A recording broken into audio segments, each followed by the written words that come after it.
Today, inshallah ta'ala, is a very essential topic which oftentimes couples will reach out asking for guidance and clarification around it, and that is oral sex. First of all, my dear brothers and sisters in Islam, within the Sharia, within the Quran and the teachings of the Prophet Muhammad ﷺ, there is no direct prohibition regarding oral sex. However, the scholars of Islam have classified it as makruh or disliked by Allah subhanahu wa ta'ala because of a moral and health reasons. For moral reasons, because Muslims should conduct and behave in certain expected ways that Allah subhanahu wa ta'ala had revealed in the Quran, and it was demonstrated in the life of the Prophet Muhammad ﷺ and the early generations. And for health reasons, because there are a lot of medical reports and research that have shown the danger and the harmful effects of oral sex on our health. Not only that, but some people may even develop sexually transmitted diseases as a result of oral sex, in the same way how other people who indulge in unprotected sexual activities may carry the same diseases. Even though experts have argued that transmitted sexual diseases is higher in unprotected sex than oral sex, yet the chances are still there.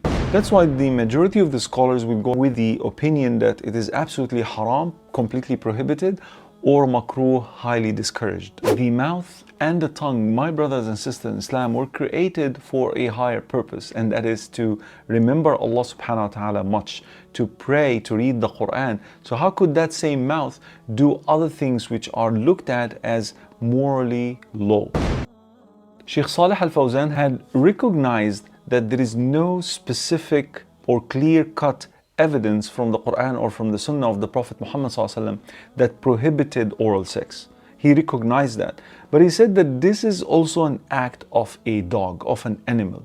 And this is exactly what dogs do before approaching their mates. And we are higher beings. We are created better and higher than any other creation. لَقَدْ خَلَقْنَا الْإِنسَانَ فِي أَحْسَنِ تَقْوِيمٍ. Allah subhanahu wa ta'ala created human beings in the best mold ever. So how could we go to this level and indulge in such activities? But please also bear in mind that scholars who have taken makruh as the valid opinion regarding this issue, and let me remind you what is makruh. Makruh is an act that if you indulge in it, if you performed it, you are not sinful. Allah is not going to punish you for it. However, if you abstained from it, is way better and much rewardable. Those scholars who have taken that opinion, they allowed couples to engage in oral sex provided of two things. Number one, no partner should force the other on any of these activities. So long as both partners are in agreement, then it is permissible. Number two, no partner should ever swallow or consume the liquid that may come out of the private parts of either of the spouse. So it's very important to keep this in mind, that even though scholars may allow or give a room of permissibility of engaging in oral sex, there are conditions that you should also look into so that you can maintain your dignity, your respect as human beings, as that higher being that Allah subhanahu wa ta'ala mentioned in the Quran. It is the best of all creation. Shaykh Al-Fawzan mentioned that if sex itself, if intercourse itself is permissible between lawful husbands and wives,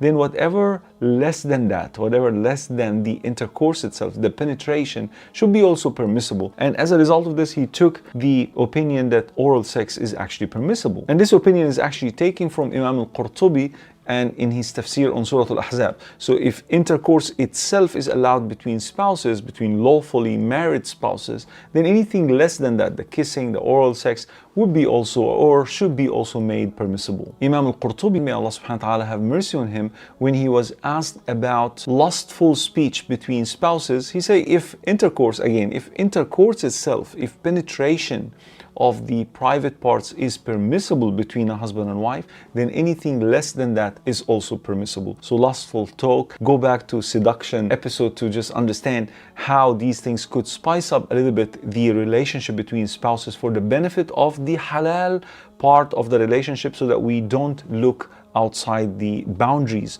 of marriage. The main problem for me personally, my brothers and sisters in Islam, is that there are many people, Muslims, married, lawfully married under the Sharia of Allah subhanahu wa ta'ala, are engaging in these oral sexual activities because they've learned it from pornography.